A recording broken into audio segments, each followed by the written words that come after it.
When I was growing up, I liked Christmas presents. I still do. And Christmas presents were a big deal around my grandma's house on Christmas Day. Because there was a rule.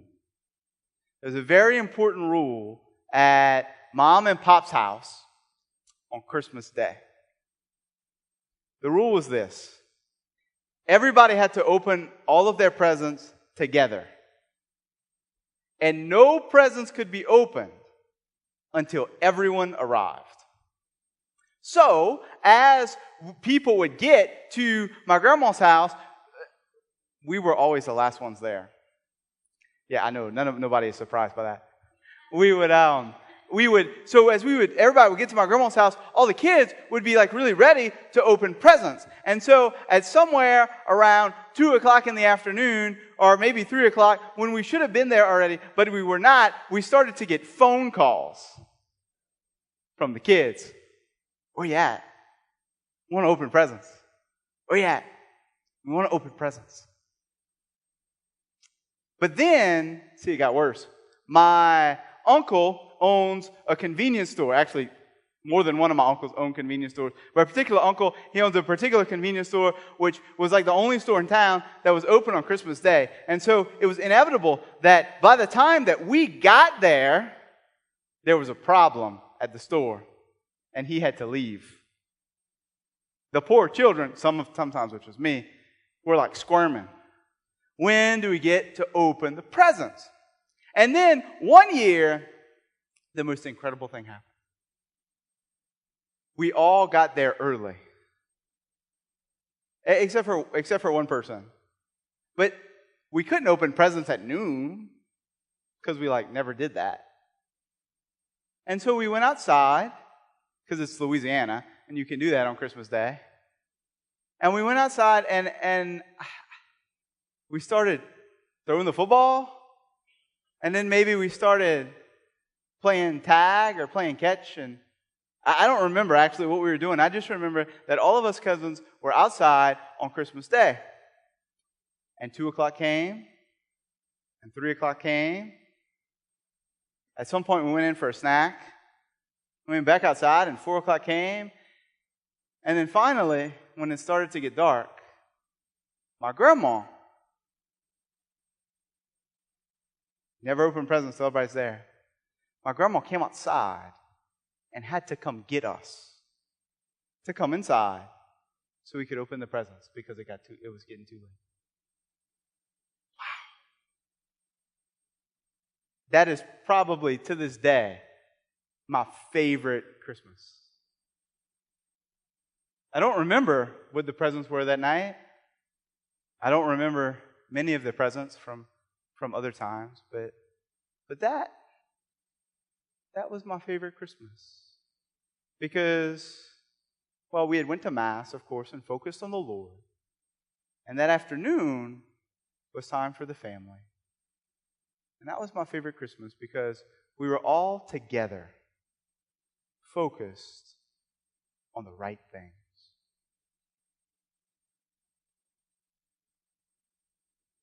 So as we approach Christmas in just a couple days, I'm going to ask you the same question that I've been asking you and that I've been asking myself all of Advent. What's the point? What are we focused on? Why are we doing this?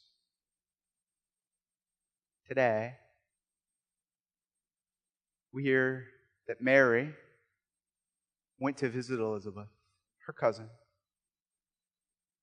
And Elizabeth says one very important, actually she says a lot of important things. But one thing that I want to say today. She says, "Why is it granted to me that the mother of my Lord should come to me?" Why is it granted to me that the mother of my Lord should come to me?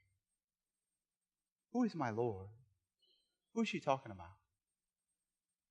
Well, some of you probably know that the word Lord is used in the Old Testament for God. And right here, in the first chapter of Luke, Elizabeth is affirming, like the angel Gabriel had already done, that this little baby is God Himself. That this little baby is God who comes to save us.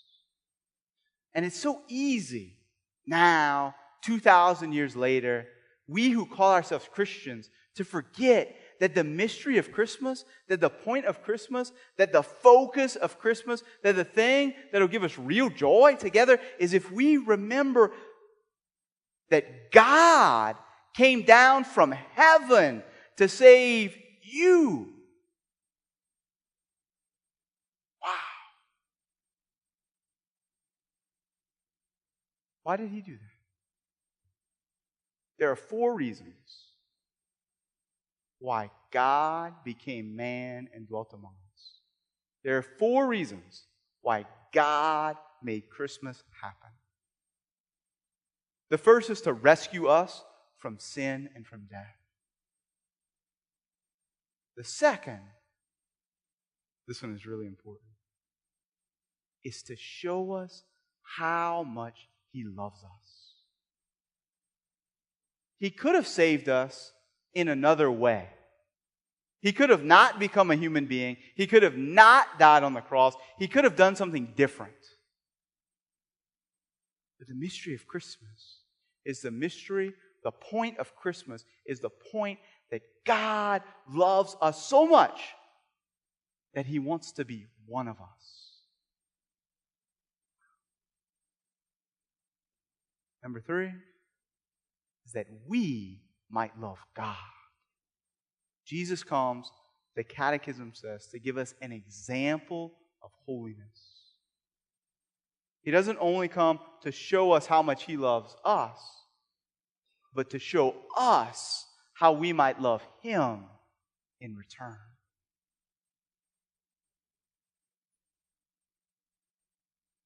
The 4th reason is so that we might become united to God. The fancy way of saying that, so that we might become partakers in the divine nature.